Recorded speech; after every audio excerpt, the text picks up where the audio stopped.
Salut, c'est Antoine, bienvenue dans ce nouveau podcast. Aujourd'hui, je voudrais te parler de l'apprentissage puisque voilà, on est là pour apprendre à chanter, ou en tout cas c'est un sujet dont on parle. Et apprendre à chanter, c'est pas comme à l'école, c'est pas quelque chose de scolaire. Et je vais t'expliquer pourquoi je parle de ça. J'étais dans un coaching avec une jeune chanteuse et, on parle d'un sujet, on fait un exercice comme ça au milieu du coaching et elle avait pas mal de difficultés à réaliser l'exercice et puis à un moment elle dit ah ouais mais en fait cet exercice on l'avait déjà fait mais c'était il y a 2 ans, je m'en souviens plus. Enfin voilà, en gros c'est derrière nous quoi. Voilà, ça c'est un exo. Ah oui, mais ouais, en fait on l'a déjà fait, donc ça sert à rien de le refaire. Et en fait, je me suis aperçu que finalement certaines chanteuses ou chanteurs pouvaient avoir, et c'est tout à fait normal, hein, une sorte de vision un peu scolaire dans le sens où toi il y a une sorte de programme. Tu vas apprendre les choses dans un ordre, donc t'as les bases, après t'as le niveau 1, après t'as le niveau 2, t'as le niveau 3. Alors des catégories, tu vois, ou une sorte de programme. Et quelque part, ça c'est bon, on a vu, donc on passe à la suite et on veut des choses plus compliquées. Et alors c'est assez vicieux de raisonner comme ça parce que en fait, ce qui se passe, c'est qu'il y a deux choses. La première chose, c'est que l'apprentissage, c'est vraiment une répétition. On dit la répétition est mère d'apprentissage. Voilà, c'est pas une phrase en l'air, c'est que la répétition, effectivement, va vraiment nous aider à mémoriser pour le corps en fait de manière quasiment inconsciente, de manière automatique, de manière naturelle ou habituelle. Et c'est vraiment la répétition qui va nous aider à mémoriser donc le bon geste vocal, puisque là c'est ce qu'on cherche. Et la deuxième chose, c'est que savoir n'est pas savoir-faire. Donc, je m'explique, c'est-à-dire que des fois j'explique, on fait un exercice et puis on refait un exercice qu'on a déjà fait. Et puis la personne me dit ah oui non mais ça je l'ai déjà compris. Donc je l'ai déjà compris, sous-entendu du coup j'ai pas besoin de le refaire. Mais en fait c'est pas parce que tu as compris en gros ce que tu devais faire ou ce qu'on attendait de ta voix à ce moment-là, c'est pas parce que tu as compris que tu vas savoir le faire. C'est-à-dire que on pourrait imaginer que tu te mettes à lire un tas de livres sur la voix, tu écoutes des émissions, tu regardes plein de contenus sur la voix, tu vas devenir une sorte de spécialiste de la voix. Et toi, c'est le cas avec les scientifiques de la voix, par exemple. Les scientifiques de la voix ne sont pas forcément d'excellents chanteurs parce qu'eux, ils comprennent les choses, ils décortiquent les choses, ils les expliquent s'ils sont pédagogues, mais ce n'est pas pour autant que pour l'exécution, si tu veux, ils vont y arriver aussi facilement. Et c'est pas parce que tu as compris quelque chose, c'est pas parce que tu as compris ce vers quoi devait t'amener l'exercice ou que tu as compris le mécanisme que tu sais le faire. Et du coup, moi, ça m'arrive des fois de pas donner d'explication parce qu'il y a des chanteurs qui me disent mais ça, je comprends pas, pourquoi tu me fais faire ça? Et des fois, je coupe court en disant écoute, cherche pas à comprendre, fais-le, juste fais le truc.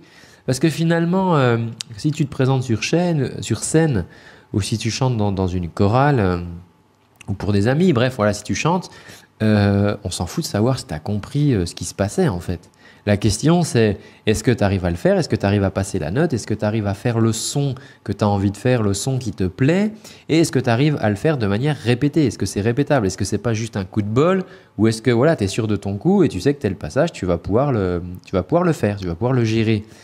Et finalement, c'est la seule chose dont que tu as besoin de comprendre. Après, je veux dire, c'est intéressant. Quand on est passionné, quand on s'intéresse à un sujet, on a envie de comprendre et tout ça. Et je le comprends très bien. C'est pour ça que voilà, je vous donne aussi des explications, du contenu sur ces sujets-là. Mais ça ne peut pas remplacer en aucun cas les exercices. D'accord? Donc, faire les exercices, faire travailler ses muscles, faire travailler sa voix, on peut pas voilà, c'est irremplaçable. C'est vraiment travailler, faire les exercices, les répéter. Ça, c'est vraiment irremplaçable. Et même, voilà, donc tu vas peut-être avoir quelqu'un qui sait beaucoup plus de choses que toi sur la voix. Et je sais pas, dans un dîner, toi, je te dis, ah, tu chantes? Ah ouais, bah moi aussi, tiens, je chante un peu, c'est sympa. Ah ouais, et puis la personne, elle va te déballer sa science, tu sais, entre guillemets. Et puis, mais c'est pas pour ça qu'elle va savoir mieux chanter que toi, tu vois. Alors peut-être qu'elle va savoir en fait ce qu'il faut faire, mais c'est pas pour ça que son corps, il va réussir à le faire. Donc ça, c'est une chose qui est vraiment importante, c'est que savoir n'est pas savoir-faire. Et c'est vraiment important dans le chant parce que voilà, tu peux connaître plein de choses et pour autant, c'est pas pour ça que tu seras le plus efficace dans ton chant. Et on voit des fois des chanteurs qui sont hyper efficaces vocalement, techniquement, mais qui savent pas tout à fait ce qui se passe. Et puis, bah, peu importe, à la rigueur, s'ils arrivent à faire le truc toi. Donc ça, il faut pas trop te poser de questions. Si tu as suivi mon programme 30 jours, là, bon, je donne des explications, mais il y a des exercices, à la rigueur, les exercices seuls, ils se suffiraient. Je te propose l'exercice, tac, tu le fais, et puis ça suffit, et puis tu regardes ce qui se passe derrière, tu vois. Puis tu gardes les exercices qui te conviennent. Donc ça, c'est la première chose. Vraiment, savoir n'est pas savoir-faire, ça c'est vraiment hyper important. Et puis la deuxième chose, c'est sur l'histoire du côté scolaire, dans le sens où, bon, bah ça, je l'ai déjà vu, donc hop, on passe, c'est bon. Maintenant, la suite, c'est quoi? Et en fait, tu es toujours en train de tourner en rond, entre guillemets, sans que ça soit péjoratif, parce que il faut travailler sur le flux d'air, il faut travailler sur l'accollement des cordes vocales, sur l'étirement des cordes vocales. Bref, on va travailler sur ta vibration, sur ce que génère ton son. Et on va travailler sur la partie résonance, amplification. Et c'est toujours, si tu veux, ça revient toujours à ça, en gros, toi, de travailler sur ta voix. Soit tu vas travailler les effets, puis quand tu vas travailler les effets, tu vas t'apercevoir que ça fout le bazar par rapport à ton système de gestion de flux d'air. Donc, on va devoir retravailler ton flux d'air. Et puis, quand on va avoir retravaillé ton flux d'air, ben après, on va s'apercevoir que en fonction des notes que tu fais, ben finalement, ton flux d'air, ça dépend. Mais en plus, en fonction du texte que tu as chanté, ben mince, avant, ça passait, je ne comprends pas, puis là, j'y arrive pas. Ben oui, parce qu'il y a des phénomènes acoustiques qui se passent. Et au niveau de tes résonateurs, de tes espaces de résonance, ben, ça modifie les choses. Et du coup, mince, ben, faut qu'on retravaille le flux d'air alors. Et ben, on se retrouve toujours, si tu veux, à tourner en boucle, en fait, à travailler. Et c'est très bien comme ça parce que si tu veux, c'est quelque chose qui est vivant. Du coup, c'est vraiment pas ennuyeux si tu veux d'apprendre à chanter parce que tu vas pouvoir comme ça répéter tes exercices et puis revenir à des anciens, revenir aux basiques. J'en parlais dans un autre podcast. Et l'idée, c'est vraiment que tu cumules tes compétences, c'est-à-dire que tu arrives bien à gérer ça. Tac, ok, donc maintenant je vais faire ça, un nouvel exercice. Ok, est-ce que ça fout le bazar dans l'ancien? Non, j'arrive toujours à le faire. Chouette, je cumule, je continue et après j'entretiens, j'y reviens, je les refais, tu vois, et ainsi de suite. Alors pas tout en une même journée évidemment, mais j'ai travaillé un coup avec un chanteur que je coachais pendant 3 ans et je sais qu'en 3 ans, je lui ai jamais proposé le même exercice.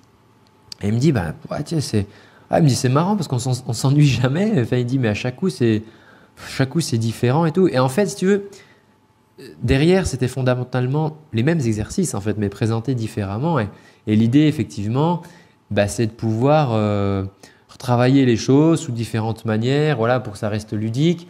Mais finalement, si tu veux, tu auras un système où, voilà, toutes les semaines, on te propose une série d'exercices, tac, tu les fais. Et puis, tu ne te poses pas de questions, tu les fais, tac, t'appliques. Et puis, t'en gardes, si ça te va, tu les gardes, tu cumules, tac, tu les refais, tu capitalises dessus, tu cumules, et ainsi de suite, et tu reviens aux anciens exercices, et petit à petit, tu cumules. Parce que l'idée de voir, si tu veux, comme un petit peu, toi, à l'école, alors bon, je sais pas, moi, au collège, on a vu les théorèmes, ok, donc on va plus les voir après, et puis sauf que des fois, tu vas te retrouver en première, et puis ou au bac, et puis, bah ouais, mais attends, les théorèmes, je m'en souviens plus, moi, ouais, mais on va pas refaire voir ça au bac, parce que tu l'as déjà vu pour le brevet, toi, bah ouais, mais c'est con, parce que moi, du coup, là, je m'en souviens plus, ça m'aurait servi, tu vois. Ou plus tard, toi, il y a des compétences comme ça, on se dit, bah bon, ça c'est bon, ça y est, on a appris, donc hop, à 20 ans, on a fini ses études, 22 ans, et puis bah, on n'a plus besoin d'apprendre, ça y est, c'est fini, tout ça, c'est derrière nous. Or, c'est pas du tout comme ça que ça fonctionne. Et pour chanter, c'est vraiment ça. C'est vraiment, tu peux pas te dire, ok, ah ouais, non, mais attends, les gammes, do, mi, sol, c'est bon, les arpèges, là, moi j'ai vu ça il y a 2 ans quand j'ai démarré à chanter, maintenant, je fais plus ça. Ben non, les notes, elles sont toujours là, il faut toujours savoir les faire, tu as toujours besoin de faire ces exercices. Et vraiment, il faut cumuler ton savoir, ne pas dire bah ça j'ai déjà fait, je le laisse derrière moi. Ça veut dire qu'il faut accepter de revenir sur des exercices, ça veut dire qu'il faut accepter de répéter et ça veut dire que si tu fais 2 fois le même exercice, eh ben oui, c'est pas grave. Et je sais qu'il y a dans des chorales, des fois j'ai des chefs de chœur comme ça qui me disent ah, j'aimerais bien de nouveaux exercices mais simplement pour changer, mais à la rigueur, si les 3 exercices qu'ils proposent ils sont efficaces, eh ben tant mieux s'ils les font à chaque séance, toi, je veux dire s'ils sont efficaces, on les garde et puis on continue.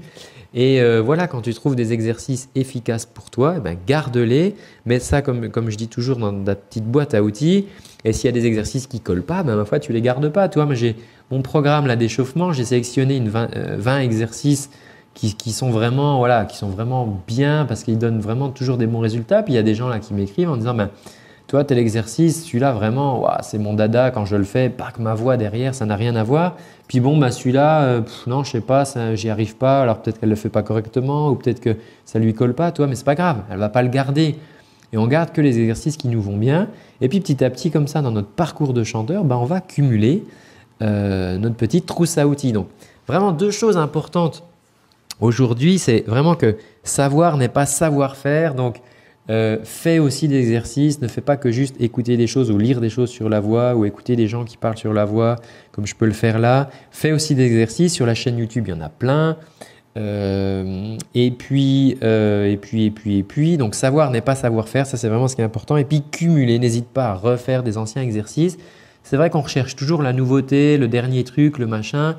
Et finalement, c'est juste pour se changer les idées, mais au global, si tu veux, ça revient toujours aux mêmes bases. Et c'est important d'entretenir tout ça.